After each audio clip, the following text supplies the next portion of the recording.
கர்த்தருடைய பரிசுத்த நாமத்திற்கு மகிமை உண்டாவதாக. இன்றைக்கான அனுதின ஆவிக்குரிய ஆகாரம். எகிப்தியர் இஸ்ரவேல் புத்திரரை கொடுமையாய் வேலை வாங்கினார்கள்.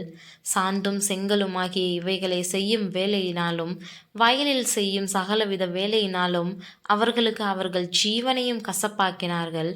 அவர்களை கொண்டு செய்வித்த மற்ற எல்லா வேலைகளிலும் அவர்களை கொடுமையாய் நடத்தினார்கள்னு யாத்திராகமம் 1:13-14 நாம் வாசிக்கிறோம். தன்னுடைய திட்டம் நிறைவேறலன்னு பார்த்த பார்வோன் தன்னுடைய திட்டத்தை இன்னும் கடுமையாக்கினான். அது இஸ்ரவேல் புத்திரரை மனமடிவாக்கும்னு அவன் நம்பினான். இஸ்ரவேல் புத்திரரை ஒன்றுக்கும் பிரயோஜனம் இல்லாமல் அழித்து போடுறது சரியா இருக்காதுன்னு நினச்சி அவங்க கிட்ட இருந்து கடுமையான வேலையை வாங்க திட்டமிட்டான். அதிக நேர உழைப்பு, அதிக உற்பத்தி அவங்க கிட்ட எதிர்பார்க்கப்பட்டுச்சு. அதுக்கு கீழ்ப்படியாதவங்க கடுமையாக தண்டிக்கப்பட்டாங்க. எகிப்தியர் இஸ்ரவேல் புத்திரரை கொடூரமாக வேலை வாங்கி அவங்க ஜீவனை கசப்பாக்கினாங்கன்னு சொல்லக்கூடிய வார்த்தை இந்த வாழ்க்கை வேண்டான்னு சொல்லக்கூடிய அளவுக்கு உச்சத்துக்கு கொண்டு செல்றதை குறிப்பிடக்கூடிய பதமாக இருக்குது. ஆனாலும் பார்வோன் விரும்பிய எந்த பலனும் கிடைக்கல.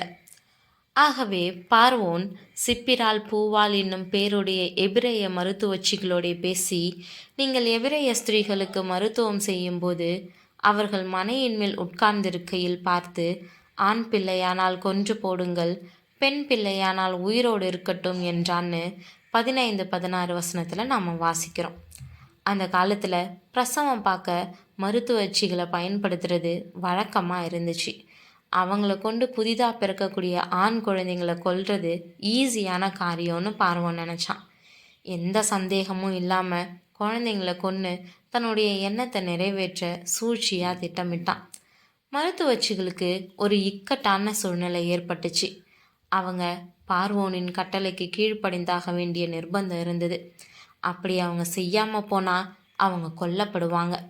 அதே நேரம் அவங்க பிரசவத்தில் குழந்தையையும் தாயையும் காப்பாற்றவே இந்த வேலையை செய்கிறாங்க. தங்கள் தொழில் நெறிமுறைக்கு எதிராக மனசாட்சிக்கு விரோதமாக செயல்பட முடியாத நிலையிலும் இருந்தாங்க. பார்வோனை எதிர்த்து செயல்படக்கூடிய அளவுக்கு அவங்க பலசாலிகள் இல்லை. இந்த நிர்பந்தமான நிலையில் அவங்களால என்ன செய்ய முடியும்? பார்வோனின் கோபத்துக்கு ஆளாக முடியாது தான். ஆனால் அதை விட கர்த்தருக்கு பயப்படணும்னு அவங்க நினச்சாங்க. பார்வோனை விட கர்த்தர் பெரியவர்னு அறிந்த எகிப்து மருத்துவச்சிகள் நமக்கு ஒரு உண்மையை புரிய வைக்கிறாங்க. எகிப்தில் இருக்கக்கூடிய எல்லாரும் யோசேப்பு மூலயமா தெரிந்து கொண்ட கர்த்தரையும் அவருடைய ஆசீர்வாதங்களையும் மறந்திருந்தாலும் ஆங்காங்கே ஒரு சிலர் கர்த்தரை அறிந்தவங்களா இருந்தாங்கன்றதுக்கு இந்த மருத்துவச்சிகளே சாட்சி. அவங்க ஆண் குழந்தைங்களை கொல்லலை. மருத்துவச்சிகள் திறமையான பயிற்சியாளராக இருந்தாங்க. எபிரேய தாய்மார்களுக்கு தங்கள் குழந்தை பிறக்கக்கூடிய நேரம் வரும்போது அவங்க எப்படி செயல்படணும்னு அவங்களுக்கு நல்ல ஆலோசனைகளை வழங்கி இருக்கணும். கர்த்தருக்கு பயந்த மருத்துவச்சிகளின் தைரியத்தாலேயும் விவேகத்தாலேயும் பல ஆண் குழந்தைகள் உயிரோட காக்கப்பட்டாங்க. பார்வோன் மருத்துவச்சிகளை அழைச்சி காரியத்தை விசாரித்தப்போ அவங்க ஞானமாக பதிலளிக்க ஆயத்தமாக இருந்தாங்க. அவங்க சொன்ன பதில் மறுக்க முடியாத உண்மையாக இருந்துச்சு.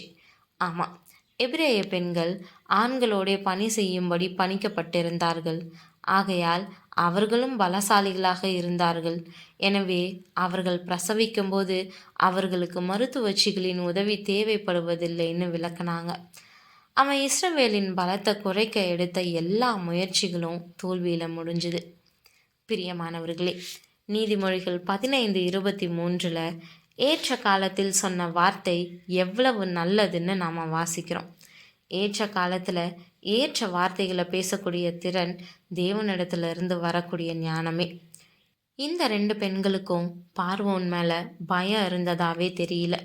அவங்க தேவனுக்கு பயந்ததுனால பார்வோனுக்கு பயப்படலை. எவ்வளவு பெரிய பாடத்தை நாம் இந்த 2 மருத்துவச்சிகள் கிட்ட இருந்து கற்றுக்கொள்கிறோம்.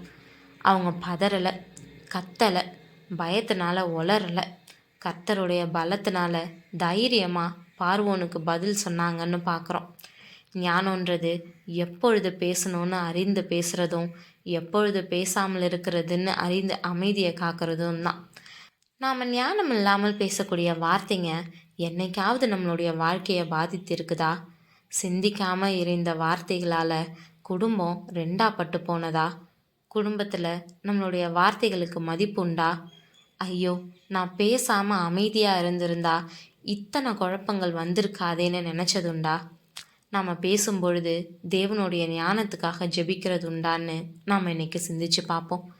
சிப்பிரால் பூவால போல எந்த சூழ்நிலையிலும் பயப்படாமல் தைரியமாக தேவ ஞானத்தோட பேசும்படியான கிருபையை கர்த்தர் தாமே நமக்கு அருளி செய்வார்.